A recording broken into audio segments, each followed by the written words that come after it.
স্বামী। আলী যদি তোমার উপর নাখোশ থাকে, জান্নাতের দরজা তোমার জন্য খুলবে না। কোথায় গেছে আলী? কোথায়? বললেন যে মসজিদে নববীতে গেছে। বিশ্বনবী যে দেখলেন বালির উপরে আলী শুয়ে আছে। বিশ্বনবী মজা করে ডাক দিলেন, ইয়া আবা তুরাব, মানে হে বালির বাবা আলী, ওঠো।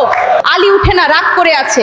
বিশ্বনবী এদিক দিয়ে তাকায়, আলী ওই দিকে তাকায়। বিশ্বনবী যে বলেন, আলী রাগ করো না, ওঠো, তুমি আমার চাচাতো ভাই, আমার ঘরেই তো তুমি মানুষ হয়েছো।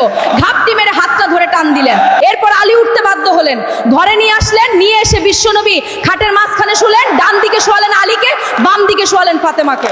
এবার আপনি চিন্তা করেন, বিশ্বনবী নিজের মেয়ে ফাতেমাকে বলেন, তুমি বিশ্বনবীর মেয়ে হতে পারো, কিন্তু আলী তোমার স্বামী। আলী যদি তোমার উপর নাখোশ থাকে, জান্নাতের দরজা তোমার জন্য খুলবে না। তাই আপনার স্বামীকে নাখোশ করে জান্নাতের দরজা বন্ধ করবেন না।